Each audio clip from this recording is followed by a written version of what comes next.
kan yo ken kan yor pe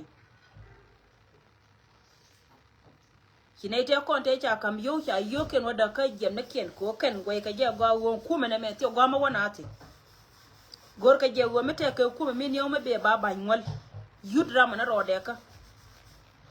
cha yo dia le ko ne cha rol kula yo to cha ka kan cha ka la ka jem ni ne dang jok ye ne dang wan de ko ne cha kam yo ya wiya ka be embassy ni biya ka wa pe mun ko be na ngara arja ne tem yo do ko na ka no kon chi tin ter kon do ko chi ka yo ka war gam ni ke fake money tisha pod copy anya sa bakir ma yadi kama chi ndi na la ta ka kan chawra na bolmel kwala balare nor community le go jira ma ba kam yo to wa be ko patina ba nyane je kam yanje ba ila ka sijin ba wijen kula mo ga tiwar wa ta lati to ko go kan ne tin wanda ko nan ka yo ka riudi ndial ko ke lod yo na pe ka warek ma cha jog do moy ka mi cha gore dola jena go ke ken ko ka je wo der ta ka fake money kan yo ko la yo to jira ma ba kam yo wo na nuari che go yo cha je ko bi ko na pe ka nuar ba ta ba yo wo lel ka to ka kan yo ke na ko na kam kara la ken tim bo lel kan ya ajen chabe ci barar na mo me lare ye yene tindi ala kon go ko tar ka meta me yoka ci ka yoto to ba na let ka do raken e yor le ngai ci ak e cha kamrar ka yoga ne ni dial ga jinu ba so dan to kontin tillat ka kan chen nan kume ci ka nan ni dan lo de embassy ni dial de ko de ko yor pe bat ci ga kentin kon ngai ka je ken go ci ka pel charo rit ka ke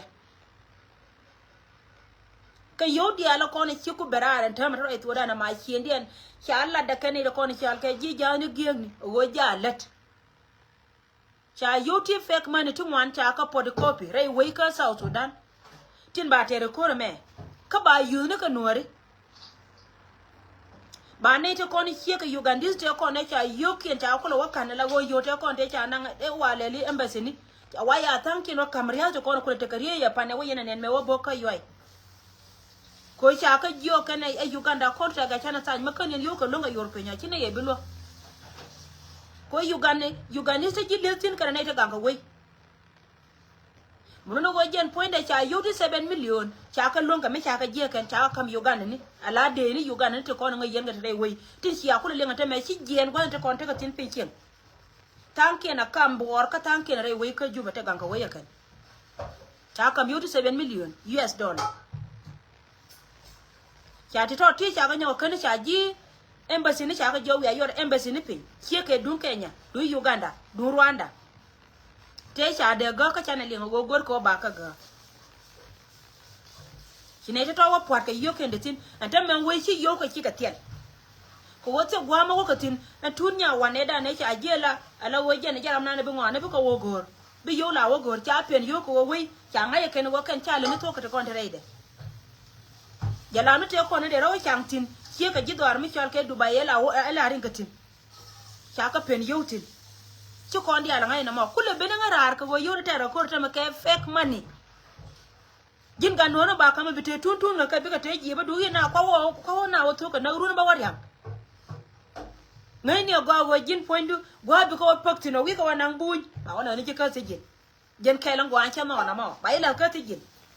mu wi ka wanda ngano ka rol ka wai ni che rol Kenya ka fake money mu wi ka chen ka bang ba ka mi ji ba jinan ka tijin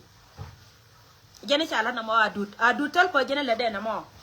ka jene plan ni yo ci ben ka karar min ko ala nang na da tame mu no wo ka lawte kon te ci jene la ala wo ka lawte ci jene xelin en wo cha lat pan ti an ka war kan wa ci wote wara pel yo ko jen ban tame cha la project mu cha je anai de ko na tare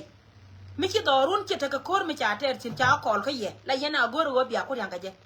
bi to mana ne ce loide ce wol ko gor wo baro wo gor yo baro ne cho dol ce me ci ali ngata ka kai ka ce ci gen ka gati la siyasi en lok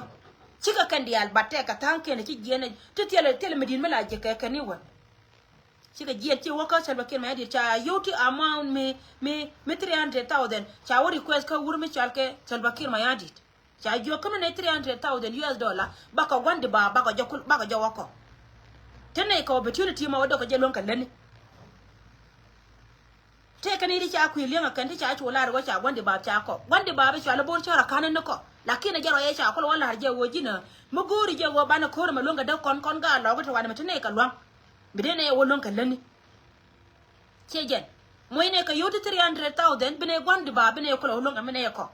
kana na ko ken ka kan kana kamke lakin ka kwala pot ka kwala kamrar na ka machine anya selfa don ba ko le chol tun ba ka kamke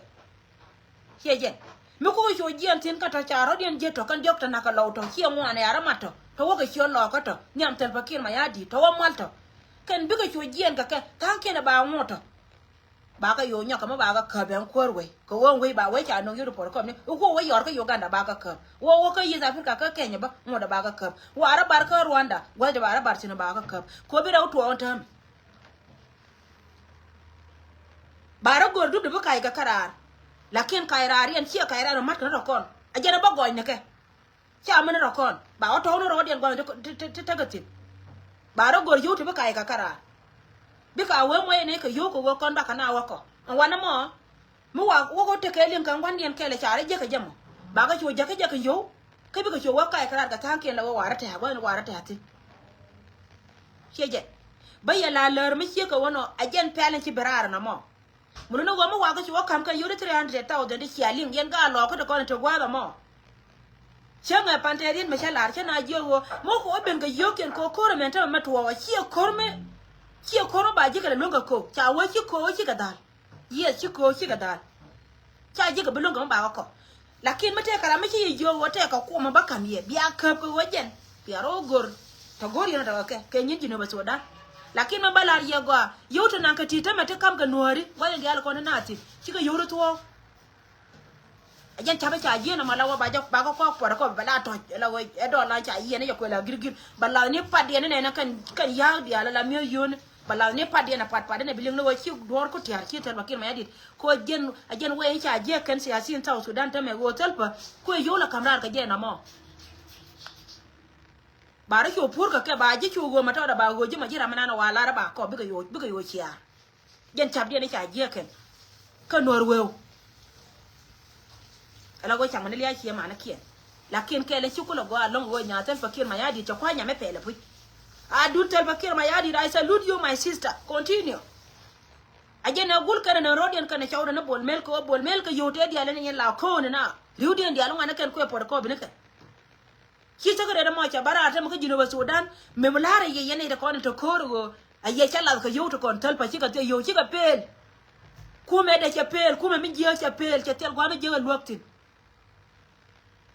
Here. Lakin nya da ja pot ya ko yo ko pot ko be ko jen ba ko le nong na ci sakare da ma cha barar jene be ka ngara kun wanga me ka lara jeye yene da kona to ko lar ne jeye mama modia lar ne jeye yene da ko gwana na titin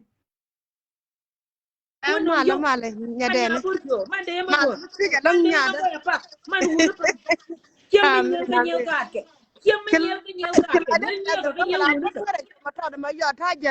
okay bukulo tin yo mu ngori yo mu walo chang ala wo yu ta to ka yu te ko ga dol te be ka kanasar me ko ka ba kanasar ila rana mo ke yu tu ngwani yo la banar kor kan kara ya la badalo rusin to ga me kila rana kan yene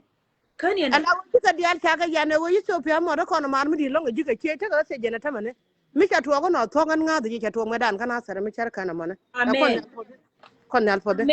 changa longa dol diale ko garana guru ko kana yu fakki kana kaka ko chen mi ke balo ka kai changa kai ya por ko am kan dia wow o ka jeni ko to anta madina la wo jeni ko barara kel mi ko alo ka jeni ko barara ka nyatel pa ba me la ke bol mel jala kana shek na ni adut jeni la la wo yu na na ke kana adu nan tin ma wara ma gwa me dan nga je she tan kiran ma chok du no ngoda ala kon nyala nya da te kala mu chala ka pan ka jaga changa baro pan changa jo mama mo lial chawa changa jo ayo gu yene che kira wa che je amen ala ra mu worom kayo jen budum nukan kon nyal ti budum nukan ne dial ter kor kayo amen ne kor mala po don wora ka po so dan ke lu tin ko jen go kirin meta ga tel pakere cha rin mi diak kon ga di no chong la ga di no amen kor mala ta kel ga yan amen thank you mom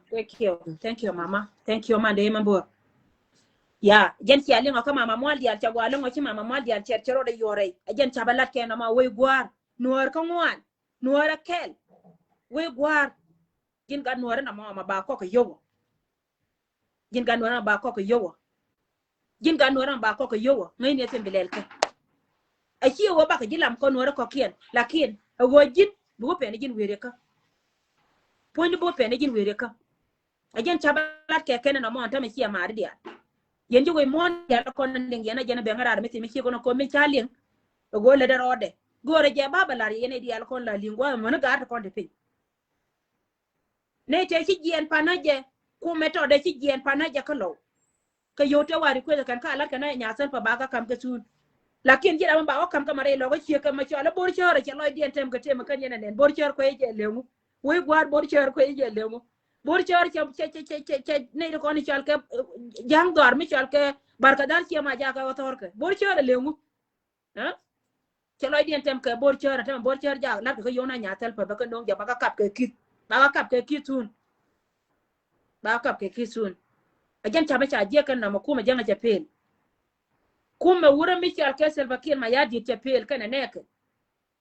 japere wika sa Sudan rama wakan chamele da che continue anta me che le chop che bila wajin pointu imi le de jin imi be wopel kuide ci gwal che chop ka kuika tindi ala kona de la ne di al ka sa Sudan ti te den che je so na ma jen chabalare ye ka jen kelen ci lo de chietes wo yo te konte cha kamke te la yo gan sa Sudan ti let kamanda zamadia te cha kwara ken ka bangni cha ka kan cha tanken kene te yo ti 7 million te cha limto te cha kam Ugandis ala de ne te to ko te cha contract sanya kan ke 2025 de tere we tanki na wa kan de cha kan cha ka jo nanga ka embassy ni dor mi chal ke Uganda embassy de te pin bank run I think ka rone ki wo mani rone mata continent me makule taka tu pa ne me tele me cha yor pintin amani Kenya tor me cha ke Rwanda hianga jana ta ngai ka je ken ko ken yot no de ka cha yot onyo ka mo ga piem je ba ken cha ta yoro to cha ka nyoko ruli ka ken cha kam jiram nyali to kono bo ko wo Uganda cha da kare o te ka de pen kwa pe ka pe de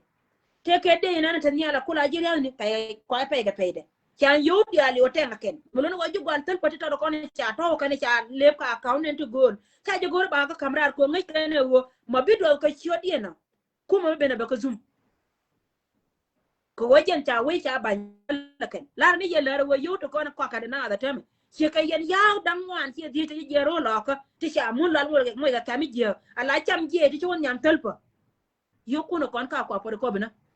ba kam ni ye peg mani an ci abulonga ko bor chara wo yana lartan pa wo ci atan pa wo ba ko kor non ka da on ga lo ko titi nen to wana mate